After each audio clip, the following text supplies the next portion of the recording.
What up, Fight World? It's your boy Ego, and I'm back with some more boxing. Now, I don't know why you guys insist on fucking with me and asking me the same questions, so I will respond to it. And I told you guys 7 weeks ago on my Instagram when I made this Ego lookalike that Pacquiao is facing Ryan Seacrest of the American Idol fame and E and whatever else he's done. Um, I don't see this being as great of a fight as some of you guys are alluding to. There's several reasons. I've already talked about it, but Ring Magazine just announced their junior welterweights, their top, their top five list or whatever, their top 10, and this is it. Danny Garcia in at number one, obviously he's the champion. Lucas Matisse, Lamont Peterson, Chris Algieri, and then Ruslan Provodnikov. And I think that's a fair assessment of the 140-pound division. But my problem with it is this: there are a couple guys ahead of Chris Algieri on that list. And that's Lamont Peterson, Lucas Matisse, and Danny Garcia. And I think all three of those fights are better fights because those guys at least have big level experience. You know what I mean? Danny Garcia fought Eric Morales, Amir Khan, Zab Judah, Lucas Matisse. Lucas Matisse fought Danny Garcia.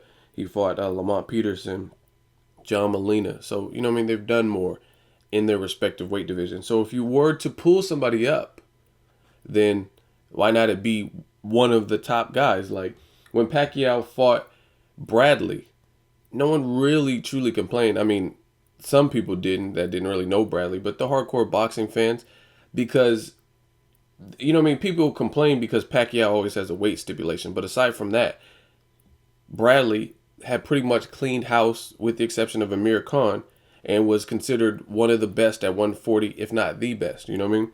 It was him and Amir Khan. And Bradley did work. He fought Nate Campbell and beat him. He fought Kendall Holt when he was dangerous and beat him. He fought Lamont Peterson. He fought Devin Alexander. Like, he did work. You know what I'm saying? He did work at that division and then got his Pacquiao opportunity. Chris Algieri hasn't done that to me.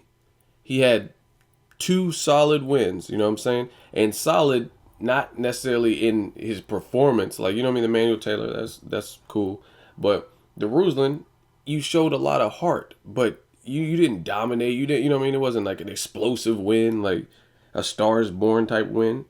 You won, but it's disputed. Like Dan Rayfield, even myself, when I did my post-fight, I gave it to Ruslan after the first time, just watching it live and then getting on the mic and recording. I gave it to Ruslan, you know what I mean? And Dan Rayfield to this day says Ruslan should have won that particular fight.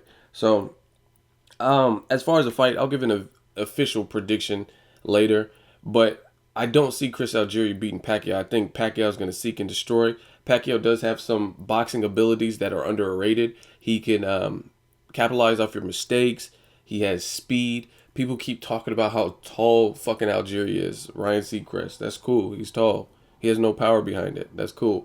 And I'm not, like I said, I'm not trying to shit on Chris Algieri. I think he could make some big fights at 140 and be successful possibly against him. I think he could give trouble to guys like Adrian Broner just with his reach and his speed, and Broner fighting flat-footed. So that's what I would have preferred, you know what I mean? Fight another top-level guy at 140 and then get the Pacquiao opportunity. But at the moment, you know what I mean, I just don't see, there's too many things stacked against Chris Algieri for him to win. He's in a pro-Asian crowd, you know what I mean? Plus, he has to get acclimated to the new time zone. He doesn't have the power advantage. He doesn't have the big fight advantage. You know what I mean? Name one fight that he's had that's bigger than Marquez or Pacquiao versus Barrera or even Pacquiao versus David Diaz. You know what I'm saying? Name one fight that's bigger, a bigger spectacle than that. Or De La Hoya or Pacquiao versus Cotto or Pacquiao Margarito. Like, name one fight that Chris Algieri's done that gives him that experience. Like, I don't... People want to hold their head and, like, you know what I mean, talk about Pacquiao's declining. Okay, yeah, he's true. Mayweather, Pacquiao, they're declining. They're older. Such is life. But I think Pacquiao, even in a decline, he's still better than average. You know what I'm saying? He's still not like somebody you could just take lightly. You know what I mean? So even a declined version of Pacquiao is still better than the norm. You know what I mean? So I think he's going to overwhelm Chris Algieri. I think Algieri's going to possibly freeze up when that, you know what I mean, the lights are shining bright and I just see Pacquiao doing his thing. Some people are optimistic and hopeful, and my question to you guys is, where was this hope for Chris Algieri when he was facing Ruslan, who I consider a lesser fighter than Pacquiao? I think Pacquiao has clearly done more and a better fighter in terms of his skill set than Ruslan Provodnikov. And everybody is like, oh, Chris Algieri, watch, he's going to pull the upset. That's cool. But where was this hope for Chris Algieri, since you respect his boxing ability and like him so much? Where was this hope when he was fighting Ruslan Provodnikov? Because on my channel, I was getting comments like, Ruslan's going to destroy him.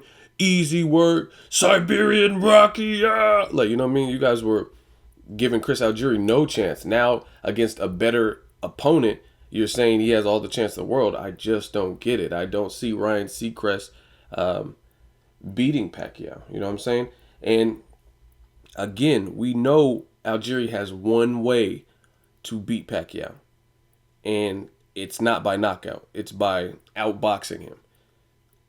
If you can't knock Pacquiao out, then how are you going to win the decision? You know what I'm saying? If you can't discourage Pacquiao and like really make him fuck up or like out of position and make him look stupid, how are you going to beat Pacquiao? You know what I mean? I don't think Algieri has the firepower to deter Manny Pacquiao. Now, like I said, it's boxing. Anything can happen. There's a lot of fights that I thought would go different. That is just my honest opinion. I think it's not going to be as challenging as some. Like, don't get me wrong. It's a fight. It's boxing. You have to make adjustments. It happens. You know what I mean? Mayweather didn't have an easy time with Zab Judah. He had to make adjustments. Cool. So I'm not saying it can't be that. I don't expect Pacquiao to just go in there and necessarily knock him out in the first 30 seconds.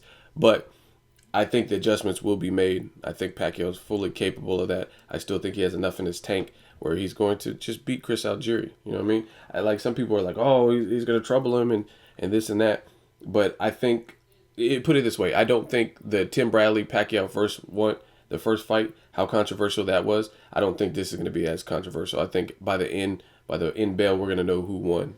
You know what I'm saying? So it's my opinion. Let me know what chances you give Ryan Seacrest, and let me know what you guys think of this fight. Make sure you like my video as always. Hate, comment, or subscribe. Till next video is Ego signing off.